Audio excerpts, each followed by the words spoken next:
Helltide density, Helltide bosses, new mechanics, quests, events, even Andariel's making a comeback and bringing Tormented boss changes, and more, all in this video. In the studio today, we have Derek Nunez, who's a lead seasons designer. Hey, Derek. Hey, happy to be here. Always happy to have you in here. Derek is answering some questions I've picked out from our social channel, so if you'd like to be in the next video, keep an eye out for those posts. For Helltides, we took a hard look at player feedback and general learnings from other popular events players seem to enjoy, like the Blood Harvest from Season 2, for example. So what's different? Well, when you step into a Helltide, you'll notice a new threat meter on the right side of your screen. This fills up as you slay demons and engage with the content. There are 3 threat levels. Each level increases the rewards and difficulty of the monsters. Throwing ambushes at you, elites start spawning, and you get bigger pack sizes. Once the meter completely fills up, you become Hellmarked. Being Hellmarked triggers the final ambush, which means an all-out demon frenzy wave of monsters is thrown at you, and it all culminates to a final fight with the Hellborn. The Hellborn are very challenging and are actually resurrected heroes of Sanctuary. Wait, is this where you go if your deeds are not remembered? Anyway, once the frenzy wave is over, or if you die, the threat resets. Another addition is the ability to collect a new material called Baneful Hearts. They drop primarily from tortured gifts around Helltides, basically the Helltide chests, and sometimes you might see them from various demons around the zone, such as the Doomsayers and the Hellborn. These Baneful Hearts are important because you can summon a zone-wide boss for everyone called the Blood Maiden. To find this fiend, head to the demon head icon on your map. It takes 3 hearts to summon this big bad, or 0 if you're leeching from your friends. Reverse card though, since contributors who summon the Blood Maiden receive bonus rewards. Either way, everybody's winning. There are lots of other great changes too, including a new randomized pop-up Doomsayer, Iron Wolf, and demonic events to discover. We've also included Helltide-specific Whisper bounties, and Whispers in general have been buffed across the board. But wait, there's more. We're adding Helltides to World Tiers 1 and 2, but there are a few differences. For instance, you're not farming endgame materials like Living Steel or Forgotten Souls, but we found having Helltides tuned to that early game 1 to 50 process to be really fun. Okay, let's talk about some Tormented bosses. Joining the ladder is the Maiden of Anguish, Andariel. She shares the same loot table as Duriel, so you can farm some of the best items in the game from 2 sources. This encounter is also being updated, so it should feel different than before. You can expect various elements to be thrown at you during the fight, even her iconic Poison Nova attack. Andy's located east of Tesseract in Hangman's Hall. You will need the summoning parts from Lord Zir and the Beast in Ice. Also, you're now able to summon a level 200 version of every Tormented boss. So Lord Zir, Duriel, Andy, all of them. We're calling them Tormented Echoes. If you power it up to an Echo, you will receive 5 times the rewards versus normal Tormented bosses, but it only costs 3 times the materials, and a new summoning item called Stygian Stones. They can be summoned from the same altars as the normal bosses, so just click over to the Tormented version. Stygian Stones are found deep within the pit. We mentioned the pit in our last video, feel free to check it out, but you'll get a priority quest to unlock it after completing a Nightmare Dungeon 45.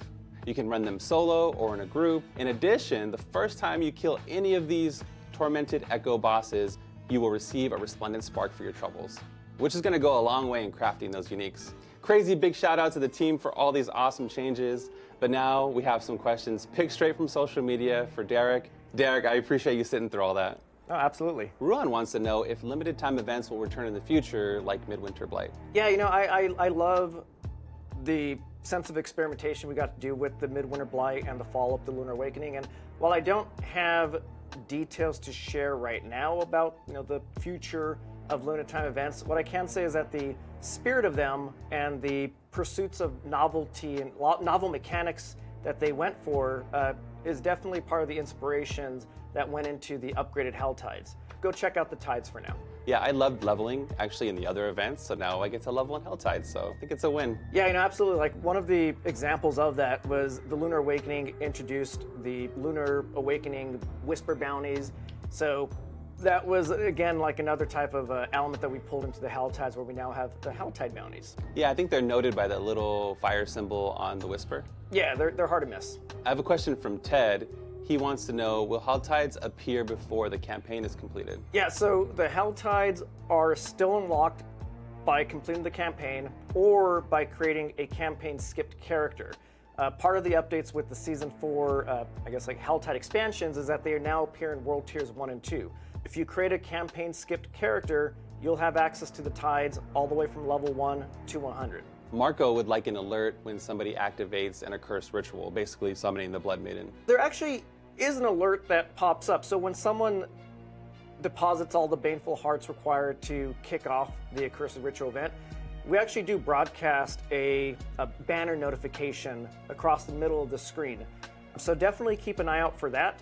In addition, if you happen to be looking at the map at that time, the accursed ritual map icon actually flips from its, I think its default color of white to orange and then starts pulsing. So, when the Helltides hit live with Season 4, we'll definitely be keeping an eye on the feedback and just make sure players are noticing what we want them to notice. Because it's always a great time when people get to play together, and the inherent spirit of the accursed ritual is meant to celebrate that. So yeah, something we'll definitely keep an eye on. Irk wants to know, will Helltides be threatening now?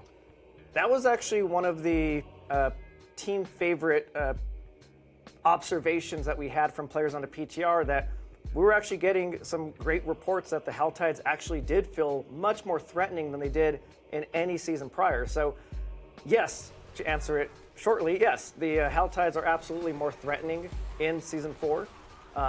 And it kind of stands for a reason. Like, the Helltides are the most efficient leveling content that we have, so it kind of makes sense that the whole concept of, Hell on Sanctuary, demonic invasions, should be threatening.